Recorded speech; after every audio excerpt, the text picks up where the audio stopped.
Hello, I'm Reverend Dr. William J. Barber II, co-chair of the Poor People's Campaign, a national call for moral revival.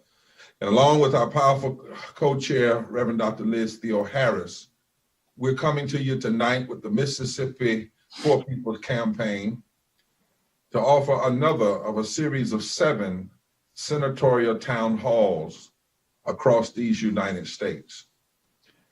We want you to know that this town hall is nonpartisan. We send invitations to both candidates for this program at the same time. We thank Mr. Espy for agreeing to join us to respond to the priorities of poor and low-income Mississippians, which are all too often ignored by politicians regardless of party. We have repeatedly called, emailed, and sent a certified letter to the Hyde-Smith campaign. And we have not been able to get a response from their campaign. We want you to know that even though we only have one of the candidates, we feel it is important to get the priorities of the poor and low-income people on the table in this election. So we are pleased to still bring you this Poor People's Campaign Senate Town Hall.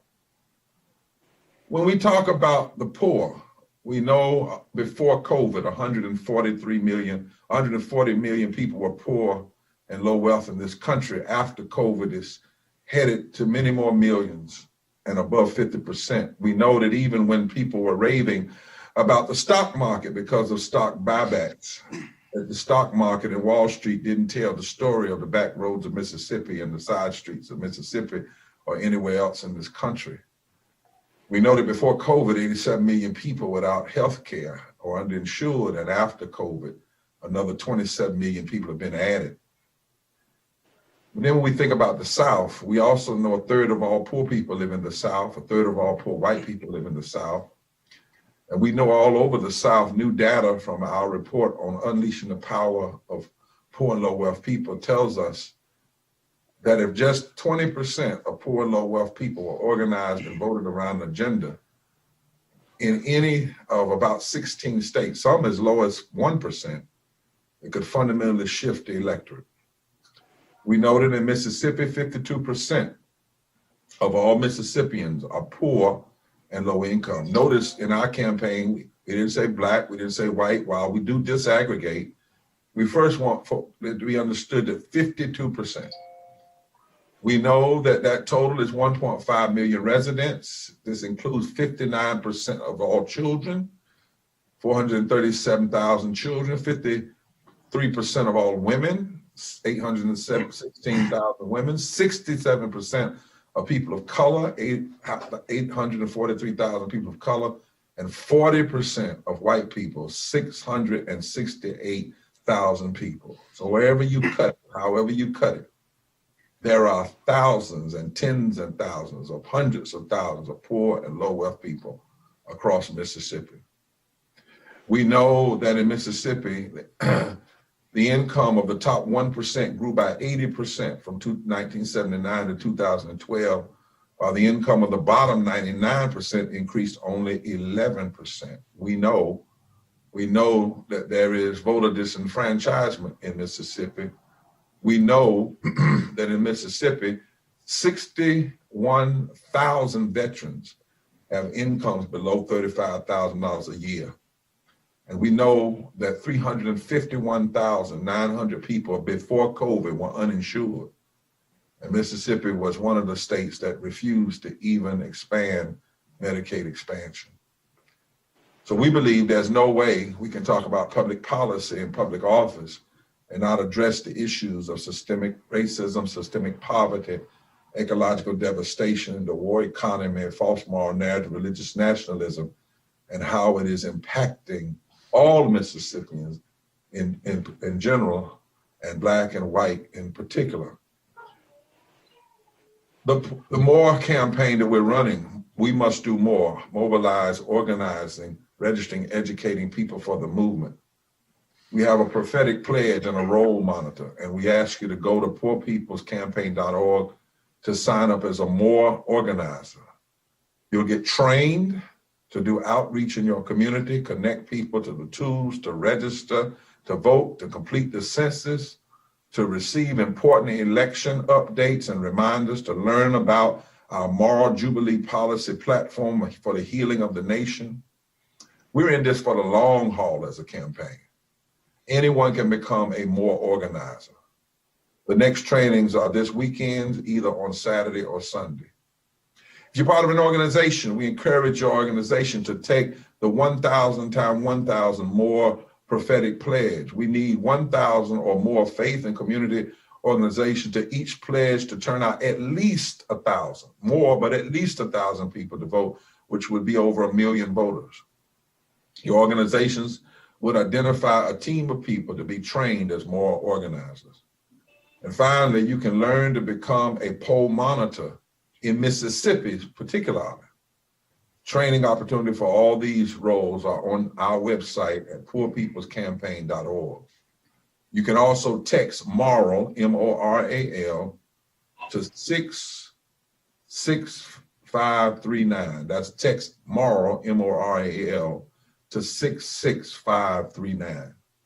So again, we want to thank you, Brother Espy, for coming. And now we're going to begin to give this opportunity for this town hall. You'll have 4 questions from various members of poor and impacted community right there in Mississippi.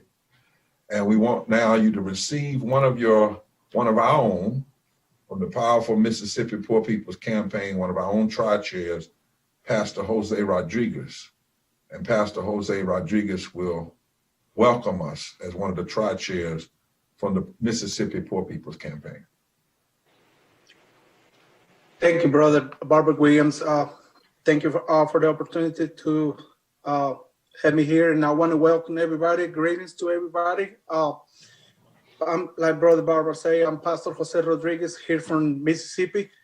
Be specific, from Kosciuszko, Mississippi, a small town. But I want to welcome everybody and just let you know the way I got involved with the Poor People Campaign. It was through the terrible immigration, one of the large immigration rape we ever have in the history of the United States. And one day it was raided over here close to my hometown. A lot of sisters and brothers that was taken at their work sites, and they was sent to the detention centers and put their kids in jeopardy. And because when the kids went from home to school, they not able to see their parents when they come back from school. It was the first day of school. We will never forget that. It was last year in August.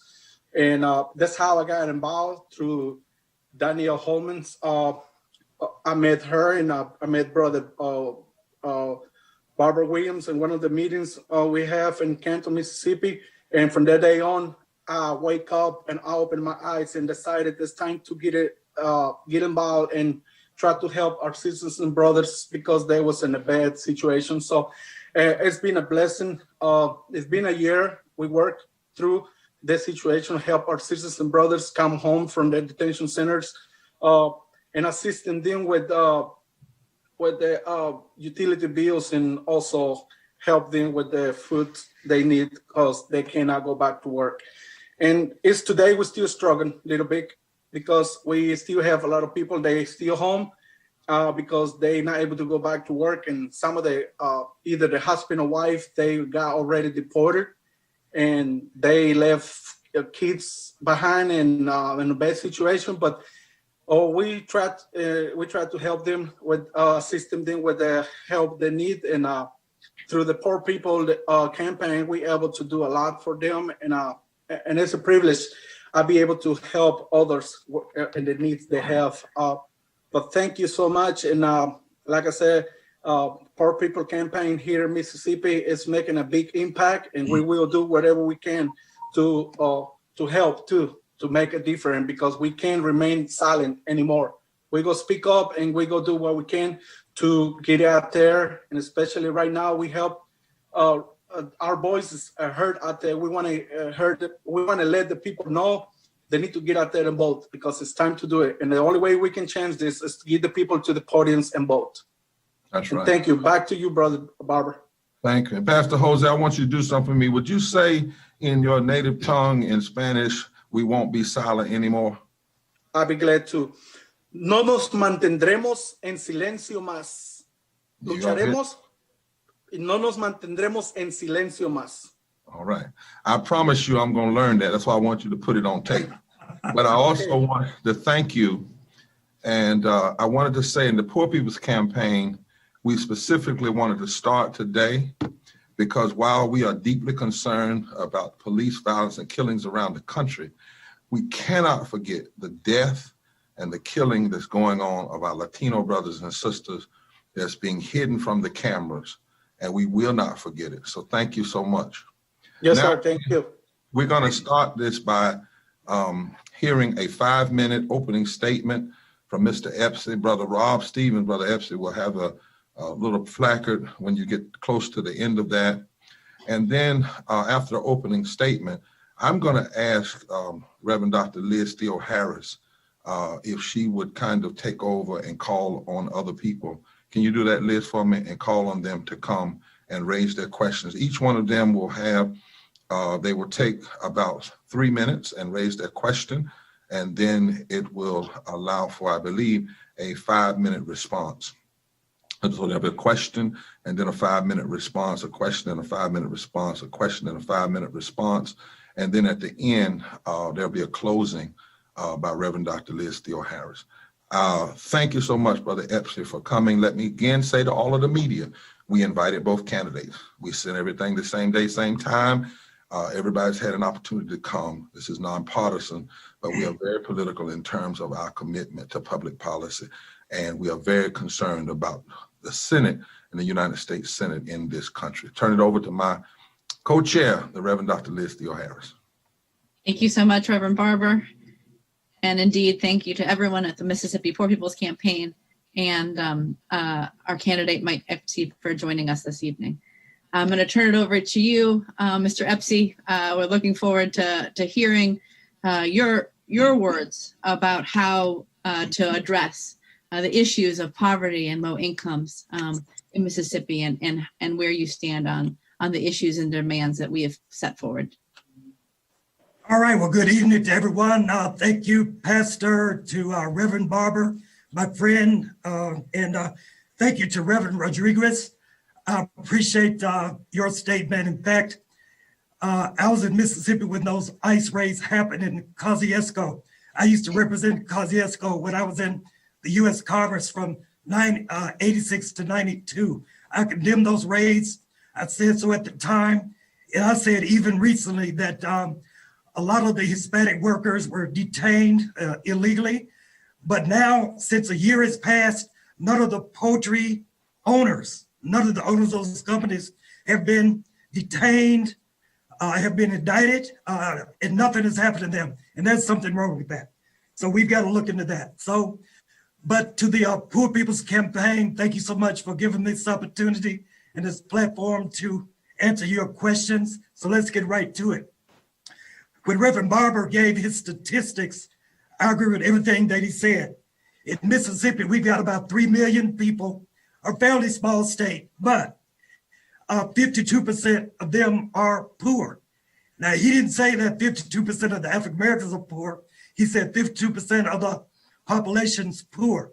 And I agree with Reverend Barber because I don't believe that poverty has a race, and I don't believe that poor has a color. If you're poor, you're poor. If you're low income, you're low income. So I don't care your age, your race, your gender, your sexual orientation.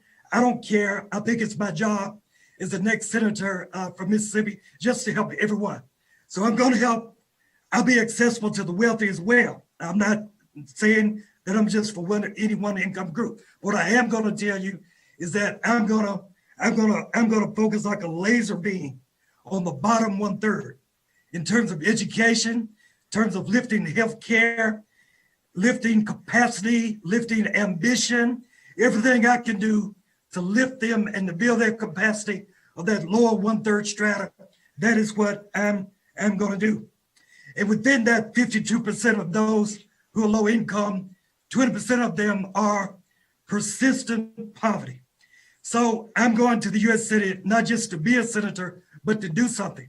So I've already been in Washington as a congressman for 4 terms and as a cabinet secretary to Bill Clinton.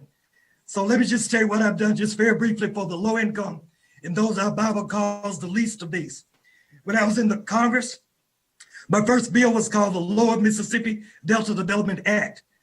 That is to look at all the regions from southern Illinois to northern Louisiana, 50 miles on each side of the Mississippi River, all sharing a common misery index, unemployment, jobs, all of that. So I wrote a bill that was passed by the House of Representatives, passed by the US Senate, funded by the House of Representatives, and signed into law by Ronald Reagan. As a freshman, I did that.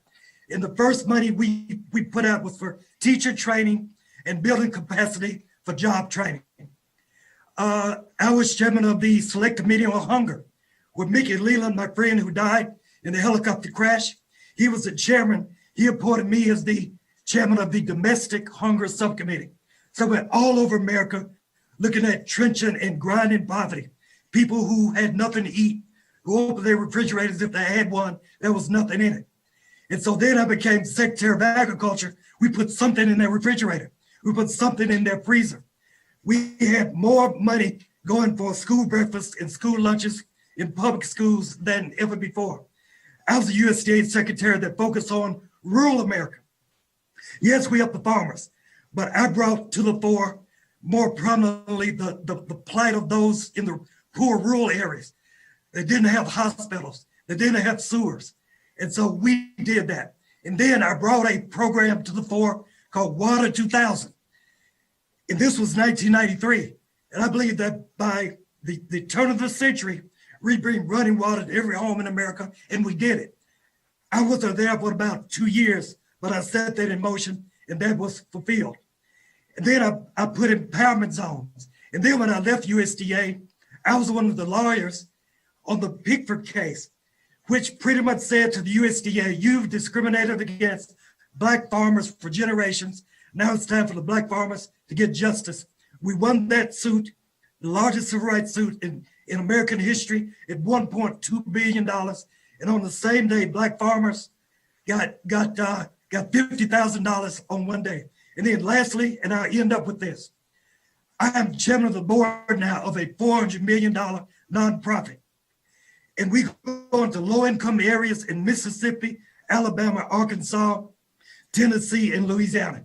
And we fund people for first-time homeowners. We fund medical clinics in medically underserved areas. We build grocery stores in food deserts. And we give banking services in areas where the commercial banks have moved out. So as a congressman, as a secretary, I've always helped the least of these. And I'm going to do it as the next senator from Mississippi, the first African-American in the history of Mississippi. Thank you so much. Well, thank you so much. We appreciate you sharing both what you've done and what you stand for. I want to turn it now over to some of our leaders from Mississippi who are going to talk about what they're going through, as well as pose a question to you about where you stand on the issues that are important to the Poor People's Campaign and to poor and low-income people in Mississippi. So I'm going to introduce Danielle Quichero. I'm hoping that she will introduce herself, tell us a little bit about the struggle she's going through, and then pose her question. Sure. Hi, my name is Danielle Quichero. I'm from Pearl, Mississippi. I'm a single mother of 5, and I have stage 4 metastatic basal cell carcinoma. I am uninsured, which is an issue that a lot of people from Mississippi deal with. It's extremely hard sometimes, but no insurance, no treatment is how it works here. And I'm not the only one who suffers from that. There are children, men, women, all ages, all races who deal with the same thing every single day. And my question to you is, in Mississippi, in addition to the 1.3 million poor and low income people who lack the health insurance and 587,000 make less than $15 an hour. How is your campaign specifically going to address the issues of poverty, inequality, healthcare, and living wages? And how will you challenge the myth of scarcity that claims there's not enough for everyone to thrive in our states? All right, Danielle, thank you for the question. And just let me say, I'm sorry for your medical situation. I'm sorry about that. And I'm going to the U.S. Senate to be helpful to you and others similarly situated. So you've asked a lot of questions. Let me just unpack them. I'll go from the easiest to the most difficult. The easiest is the question about the minimum wage. I am tonight and have always been for minimum wage in America and in Mississippi of at least $15, at least. It ought to be higher than that. And you know, $15 is really not a living wage, but I think I want to start with that because as hard as it is to achieve, I think it's something that everyone can get around. So I am for $15 minimum wage, but I'm also for job training, for helping people remain in school, for helping people build their educational talents and making sure that their talents match job opportunities, particularly when it comes to technical opportunities, which usually are the jobs that are higher paying. So I am for $50 minimum wage, better education, making sure people, if they have tuition bills, can pay these fees and pay those bills that they have through their loans, and that they can aspire to go higher. Now, when it comes to the medical situation, this is the number one issue in the Espy campaign. Why? Because it's the number one issue in Mississippi. Healthcare, hypertension, diabetes, obesity, cancer, asthma, and others that you've mentioned. And we're just the worst in the nation. There was an ad in the Clarion Ledger. I know you're from Pearl, so you read the Clarion Ledger sometimes. There was a headline above the fold that said, Mississippi's last, again, 51 when it comes to healthcare outcomes.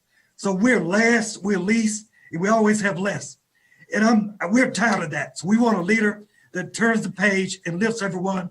And so what I want to do is the first thing I'm going to do when I get to the Senate is expand Medicaid.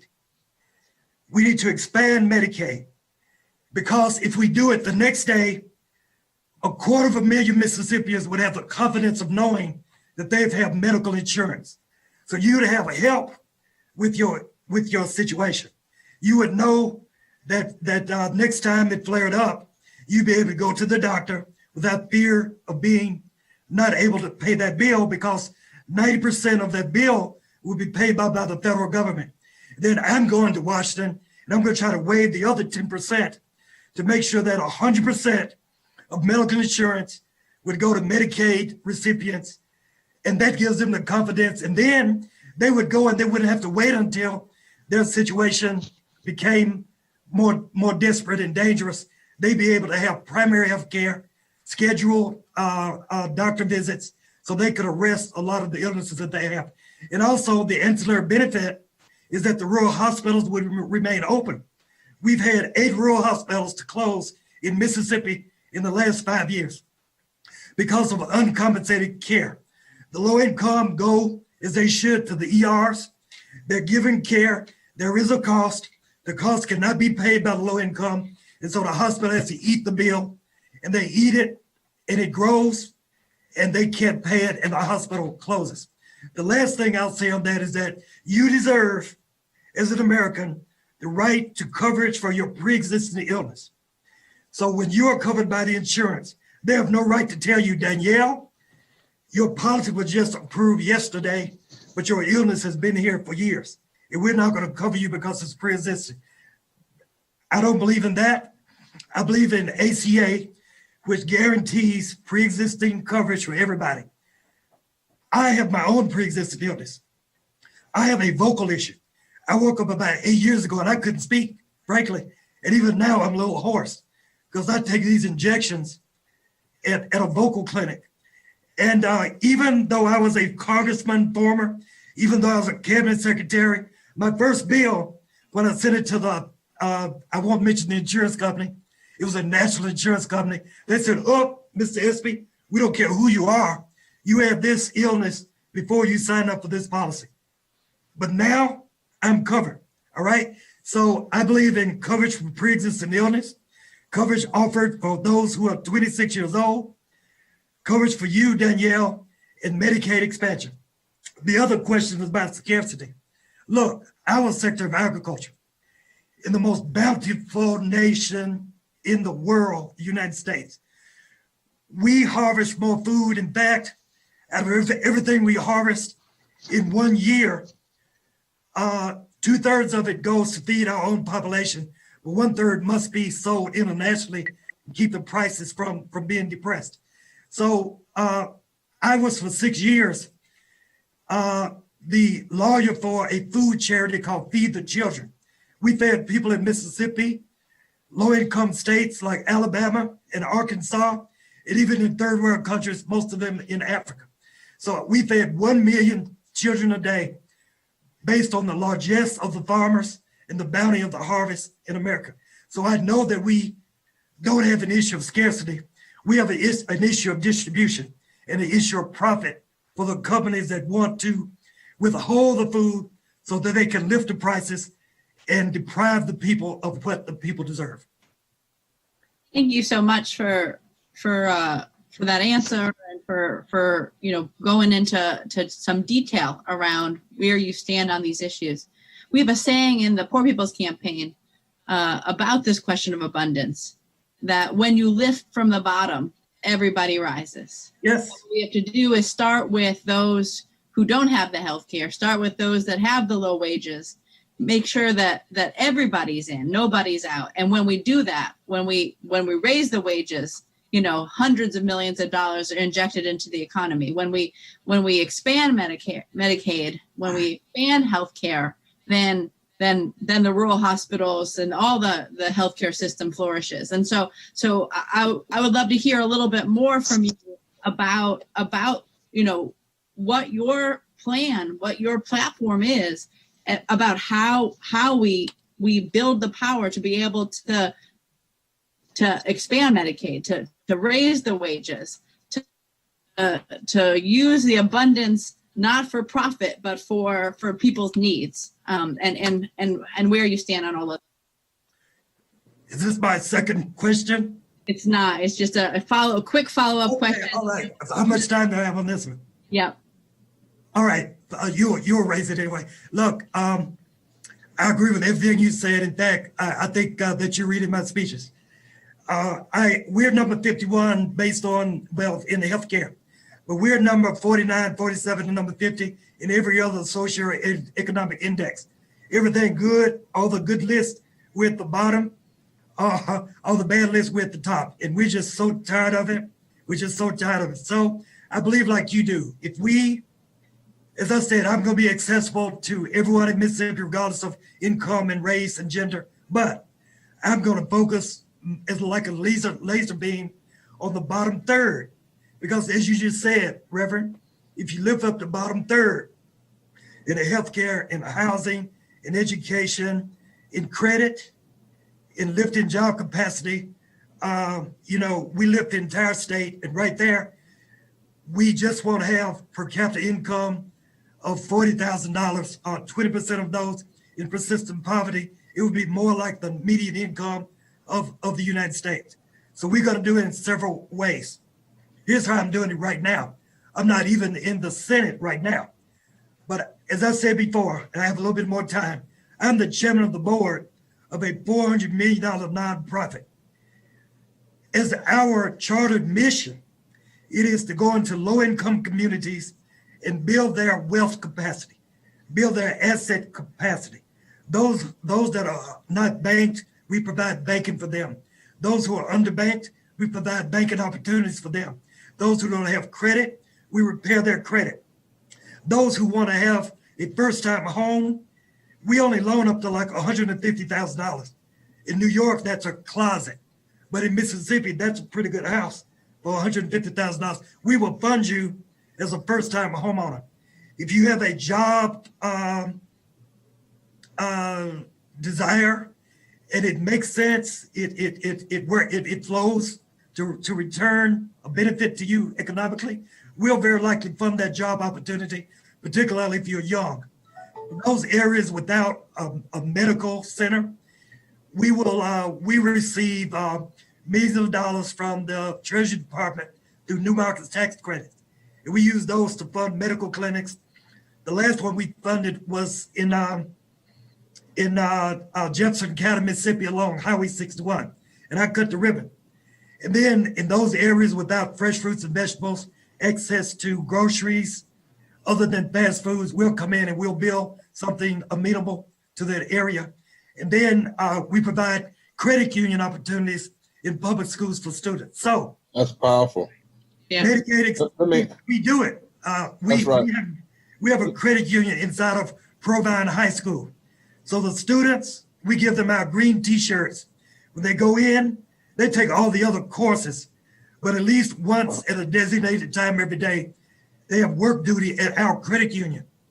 And they take deposits from their teachers. And it builds the financial acumen of those students. And so I'll tell them, when you leave this school at 3:00, you've learned chemistry and physics and all of that, but you learn about financial wherewithal. That's right. Something in your brain and something in your pocket, hopefully. So that's what I've done, and that's what I'm doing right now, and I don't get paid for it. And one of the things, Senator, I think it's important as we move to the next question, All right. is that you've been what I hear you saying is there can be a bridge between what we do in public policy, what we do in nonprofit private work, but it has to have a focus like a laser on lifting the poor, and it can be done in multiple ways. None of it can be done separately. All of it has to be done together. So there's a bridge between the sacred and secular, like Book of Matthew, 25th chapter says, when I'm hungry, you got to feed me. When I'm thirsty, you should give me water. When I'm a stranger, take me in. And all of those things are manifested in programs. And if there are no programs, we have to invent some and lobby for them to be enacted. And then when that fails, we provide incentives to build capacity. That's right. That's right. Well, let me ask, we got a couple of other persons that are there on the ground in Mississippi, and we want to make sure that they and keep you on this time, and also make sure that they get to ask their question. So our next questioner, if you would come in now, introduce yourself, raise your question, and then we'll have a 3-minute response from the senator for this question. So that's Omar Travis. If you would introduce yourself, please. Yes, thank you. My name's Omar Travis, and can you hear me well enough? Yes. Okay, and I'm from Jackson, Mississippi, born and raised. A little bit about my background. My father was a man who was shot for trying to register Black voters. This was before I was born. My father was a man who gave his life for Black people to be able to vote. And as I've grown up, I remember the first time I was ever able to vote. I was 19 years old. And after we had cast the ballots, I met with my girlfriend from lunch. And we were talking about, the fact of who we had voted for, and what we felt was most important. And throughout my life, that was like, I felt like I was a part of something. Well, about 4 or 5 years ago, I made some bad decisions, and my voting rights was taken away from me from one of these bad decisions. Today I work hard, I pay taxes, I give to my community, I give to my local church, but still I am not able to have the right to vote. Yes. And so one thing that I have realized and I see is that in the current U.S. Senate has refused to restore the protections of the Voting Rights Act. Voter suppression is on the rise across the country, and while it is targeted at Black and brown communities, it hurts poor white and other communities and undermines our democracy. As we know that Martin Luther King said that injustice anywhere is injustice everywhere. It's a threat to justice everywhere. And so I ask you, Mr. Espy, how are you addressing the suppression, and what are your policy commitments if you are elected for voting rights? Thank you so much. All right, Omar, my friend, thank you so much for the question. And I was unaware of your father's sacrifice. Your father's a hero, and he's in the pantheon of heroes like Betty Lou Hayman, Medgar Evers, and Vernon Damer. So shout out to your father and his sacrifice. Also, regarding the choices maybe that you made, I'd really love to talk to you in a little more detail about that, because when I returned to Mississippi from law school, I went to the Central Mississippi Legal Services, and I was a managing attorney. And of course, we only provide legal service to the indigent. And I used to go to Parchman Penitentiary and meet with inmates there about their, issues. And, most of them were there that shouldn't be there. Either there was a coerced confession, there was inadequate assistance of counsel, or there was a DNA issue, something, they're languishing in prison, and maybe they shouldn't be. So I hope that, that we could correct that as well. But in response to your question, let me just say, now, just because you're a felon in Mississippi, it doesn't mean you can't vote. So there's a series of 8 or 9 different categories where the felons that allegedly committed and were convicted of those crimes can't vote. But there are many, many others that aren't among those, and they can vote, and they don't know it. So just because you're a felon does not mean you can't vote. It depends on which particular alleged crime that you committed. All right. When I went to Congress in 1986, there were 4 African-American men, they were all men, who were elected that year in 1986. It was Kwesi Nkrumah, who later left to become president of the NAACP. It was Floyd Flake, who went back to Queens, New York, and pastored a very large church. It was Mike Espy, who left to become Secretary of Agriculture later. And it was John Lewis. 1986, I went to the Congress with my beloved friend, John Lewis. And John remained and became the conscience of the Congress.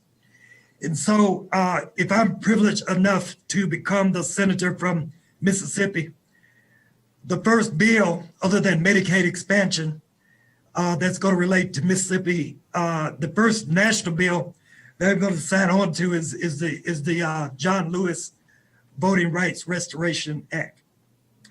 And that's a long bill beyond the time I have to describe it.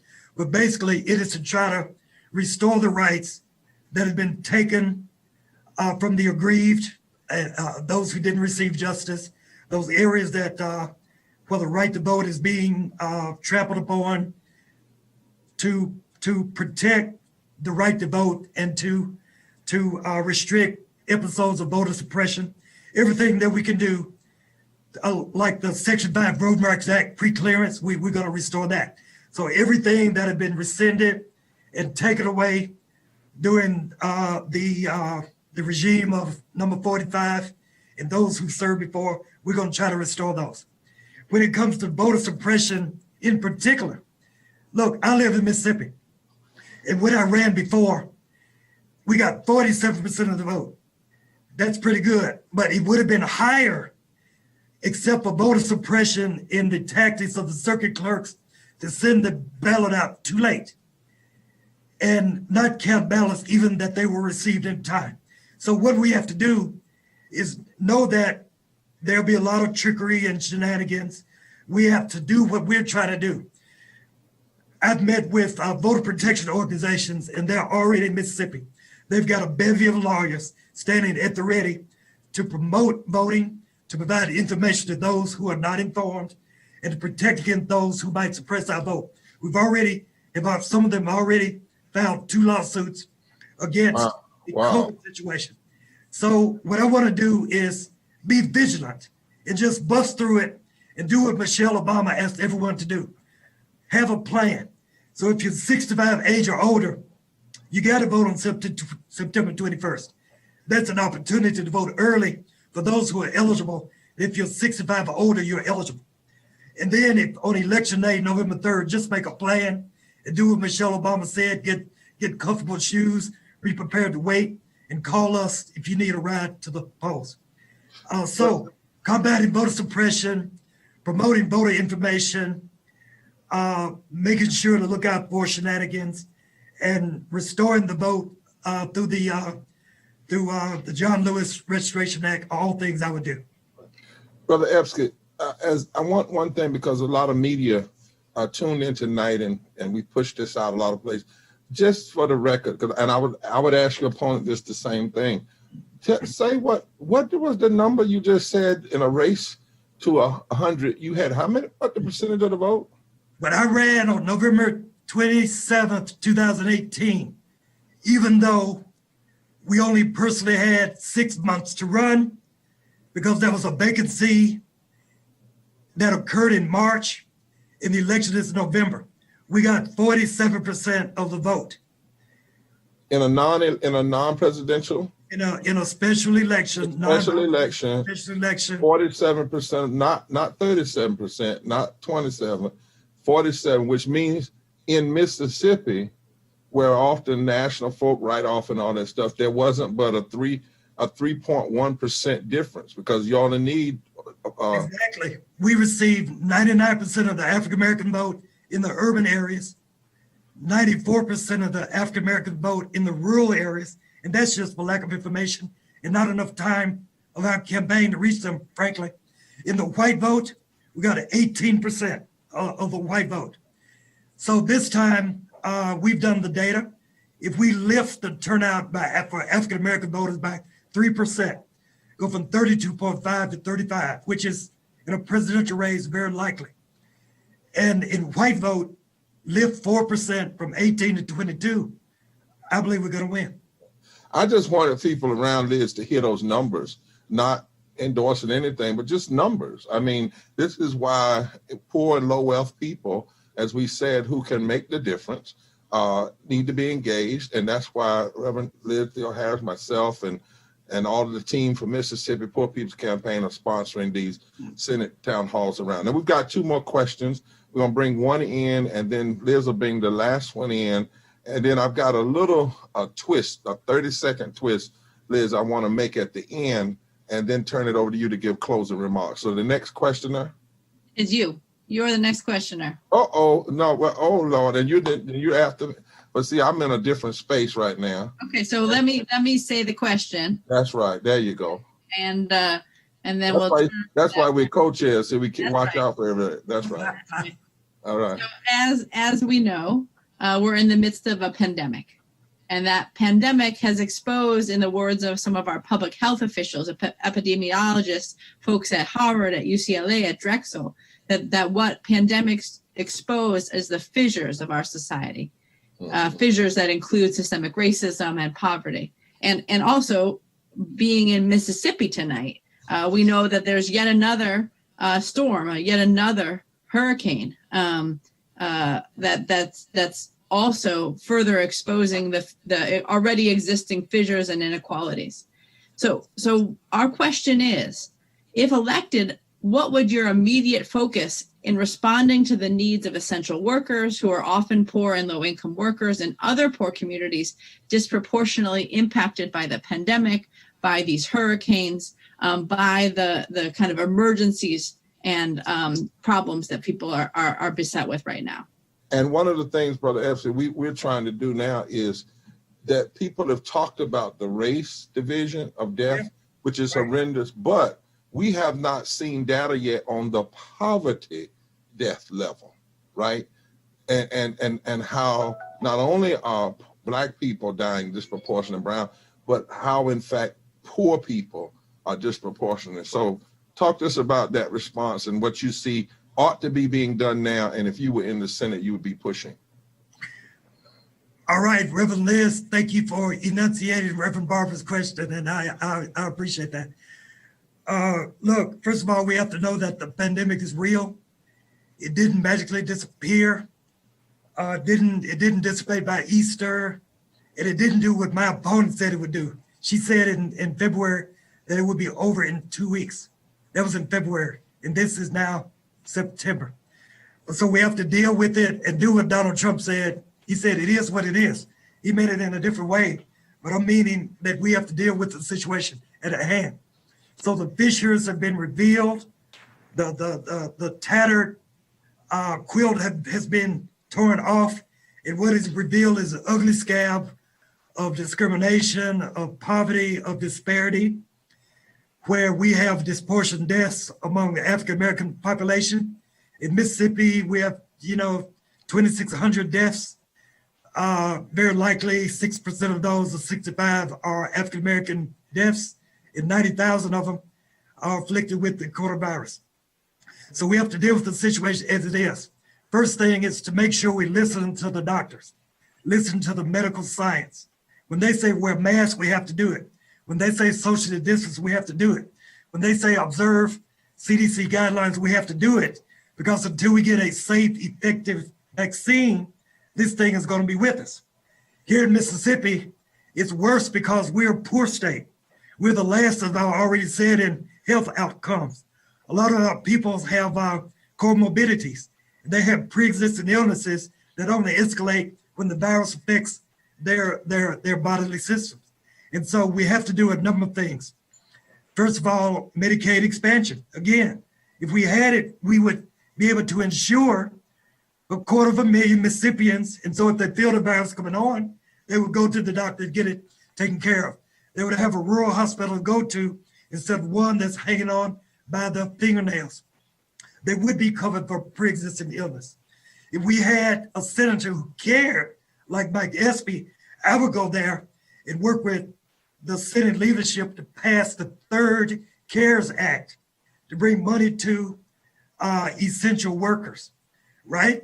To make sure that we can bring more money into the ranks of the unemployed. I would make sure that we would make sure that we could put a moratorium on evictions. And here's what I would do to those who bought those homes that we funded through my nonprofit. What I would do is provide a moratorium on the mortgages. Now listen, you would still pay the interest on the mortgage. So every month, the banks would be satisfied, hopefully, to receive the interest on the mortgage until your situation got more steady. But you wouldn't have to pay the capital, right? You wouldn't have to pay the principal of the mortgage, just the interest, and that would give a lot of people cushion to buy more groceries, to help their families out, and not to have to pay that 100% of their mortgage. Here's the last thing I would do. It is very clear that the economic institutions that are ready to run to the rescue are really not the commercial banks. It's not Wall Street. It is the CDFIs, the Community Development Financial Institutions, like the one that I'm the chairman of. If you give us the PPP, I'm not at liberty to tell you how many millions of dollars we've already invested in the low-income community of Mississippi, Arkansas, Tennessee, Louisiana, and Alabama. Millions and millions of dollars, because we already know the situation. They're within our footprint. They're within our mission territory. These are our customers. And so when the commercial banks leave, we rush in and we provide banking services. So vaccines, community development, financial institution help, eviction moratorium, help on the mortgage, only paying the interest, more money for unemployment through the CARES Act and Medicaid expansion. All right, Reverend Dr. Liz, I won't have to read yours because you right in place. You're not like me out of place.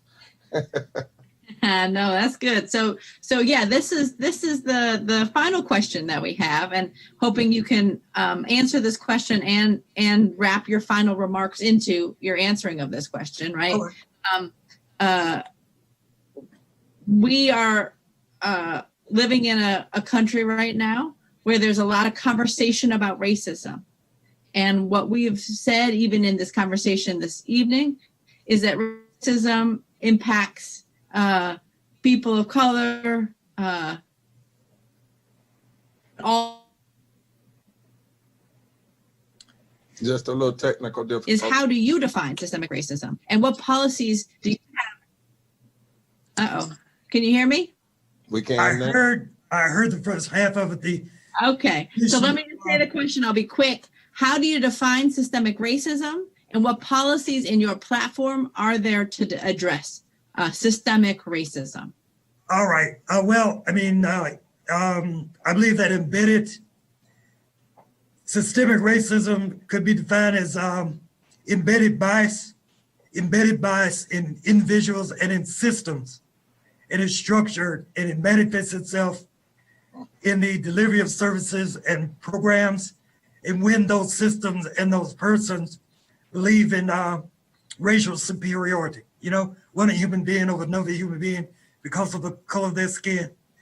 That's what I believe it is. And in Mississippi, I've seen too much of it. I'm a person that was born and raised in Mississippi.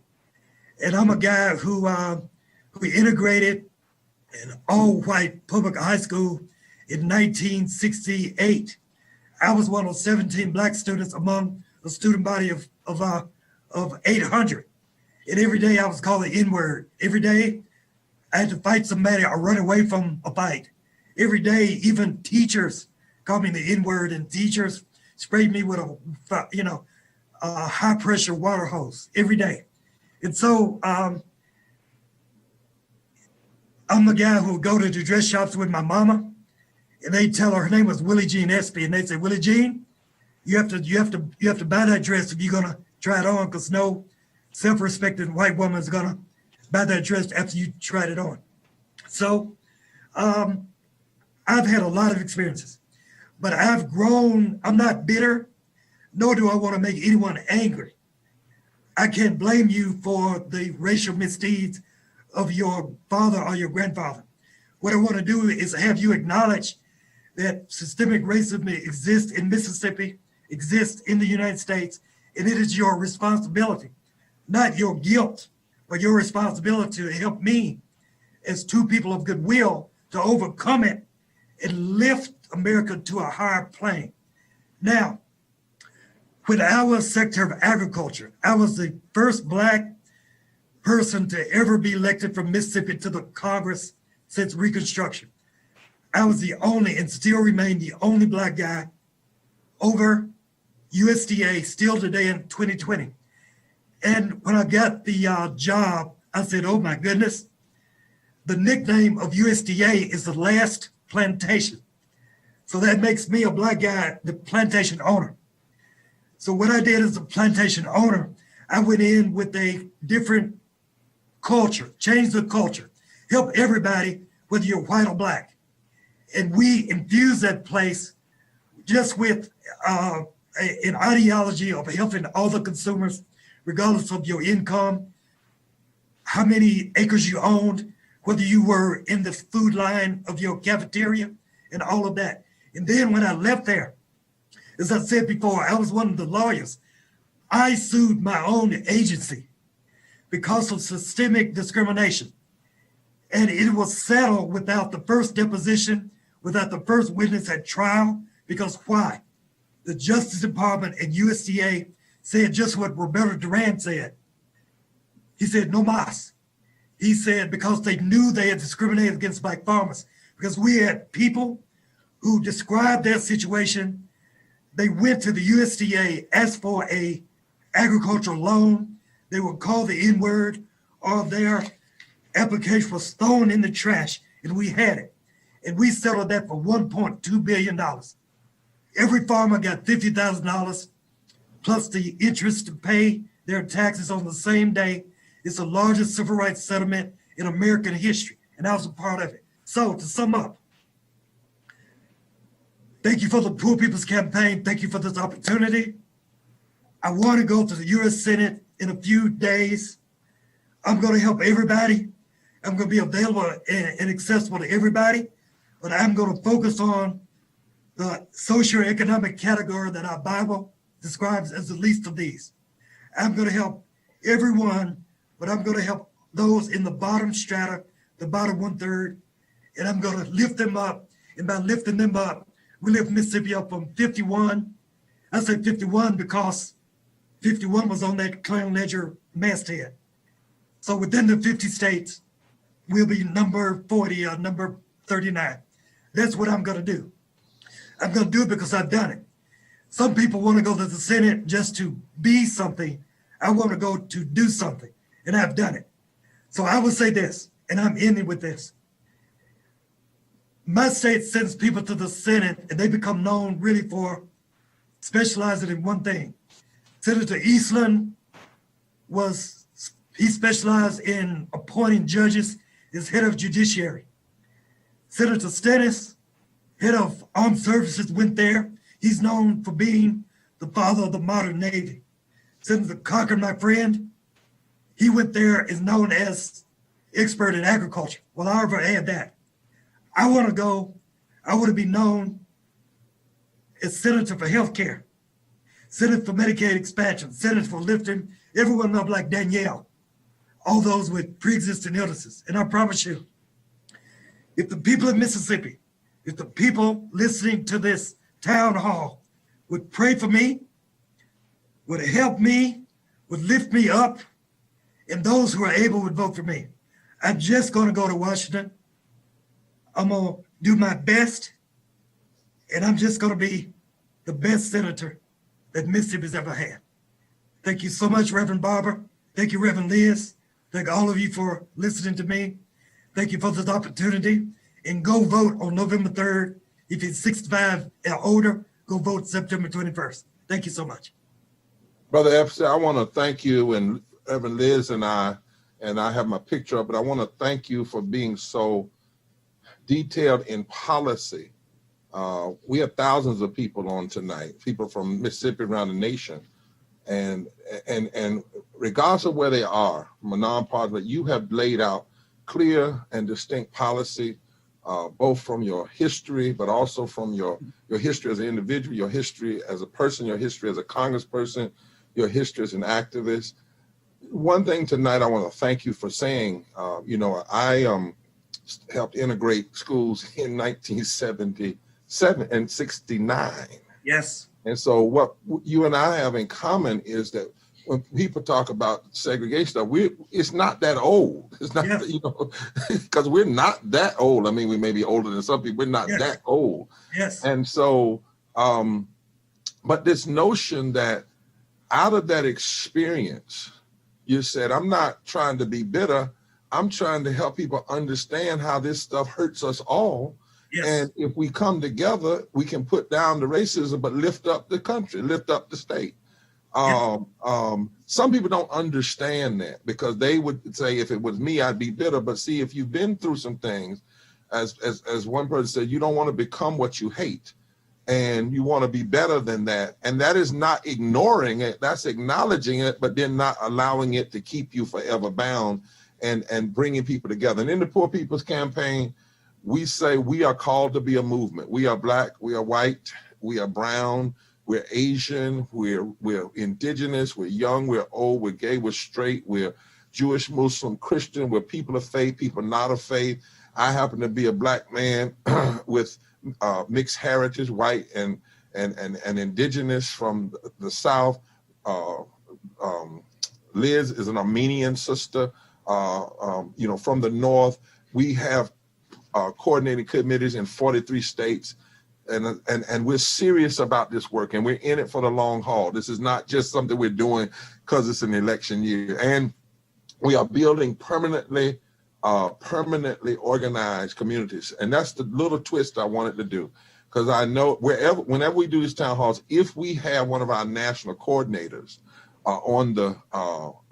in that state, we're going to let them at least give a greeting. We know that most of them, we try to push our volunteers forward. But I know that Danielle Holmes is on the line, and we're organizing. And I just want her to let people know where they can tune in, Danielle, if they're in Mississippi and they want to organize with the Poor People's Campaign and they want to help out with getting people to the polls, so forth and so on. Danielle, are you on? She didn't expect me.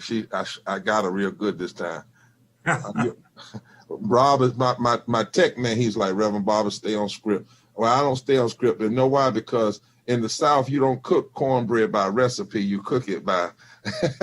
Hallelujah. Hallelujah. That's right. You got to mix it up a little bit. But if Danielle's not on, she may be out pushing and getting things done. But I do want all folk to know, if you go to www.poorpeoplescampaign.org, and if I'm right, Rob, tell me if I'm wrong, you can click there and it'll take you to a state. You can go there and find every state and you can click on that state. And then lastly, tonight, for all of you who are on the call, if you text the word moral, MORAL, to 66539, if you text moral to 66539, you will get an immediate text back. We'll tell you exactly where to go. As we say, forward together and not one step back. Somebody's been hurting our brothers and sisters. It's gone on far too long, and we won't be silent anymore. We're going to close out. Stay on for just a second, Brother Epstein, and Yes. while we release the rest of the audience. Rob, it's in your hand. Thank you. Thank you so much, Mr. Espy, and for all of our testifiers for coming tonight and sharing your stories and your passion. I do see my sister and colleague, Danielle Holmes, who I'll pass it to close us out and just to bring greetings as we close from the Mississippi Poor People's Campaign. And thank you, Danielle and Melissa and all the Poor People's Campaign in Mississippi for putting tonight together. Well, thank everyone for joining this Senate Town Hall on tonight. I look forward, thank you all for viewing as well. I look forward to working with you all in the near future. To all of our viewers, we ask that you go to www.poorpeoplescampaign.org to get organized, sign up and get organized here in the state of Mississippi. We know that on November the 3rd, we have a chance to change Mississippi, right? And we believe that one day soon, Mississippi will change. We haven't seen make Mississippi great. I don't ever know of a time where Mississippi was ever great. But come November the 3rd, we ask that you all get to the polls and let's please try to move in the direction of making Mississippi great come November the 3rd. We have census that deadline is September the 30th. We know that that's a very big, important deal for the state of Mississippi. We ask that you all please encourage your friends and family to please do your census.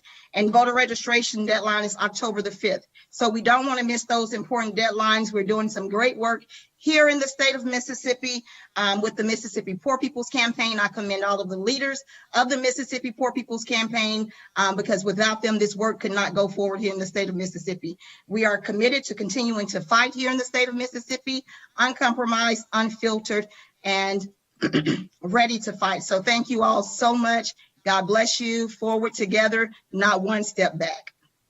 And Danielle, how is the weather? The weather is clear here. We've dodged Hurricane Sally, so we've been in favor with the weather. Still rain in the forecast, but as far as storms, we're good. Now, I just want to make sure that all the media is out there, because you said you're unfiltered and what? Uncompromised. And uncompromised. And then when you say, I wanted to make sure you didn't hide a word there. They might think you were trying to cuss and you just didn't want to say it. I didn't hide a word, but I'm a little crippled today. But I know. yeah. So we are unfiltered and uncompromised here in the state of Mississippi. That's right. Look, I'm just teasing you, Danielle, but we thank God. Also know that your family came through COVID, and we're just so thankful to God that God has kept you and you're continuing to serve. So when I look forward to coming back to Mississippi, we're going to be spending a lot of time in Mississippi learning. I'm coming back. Our sister Reverend Liz is coming back. We plan to spend once this COVID is over. I'm talking about maybe being in Mississippi a month, and I make that commitment to you because we're going to do some work for Mississippi, Alabama, all across that deep South area. We're in this for the long haul. As the South goes, so goes the nation. That's been true before, and it's certainly true now. Thank you all so much, and God bless you. We'll see you in the struggle. Thank you.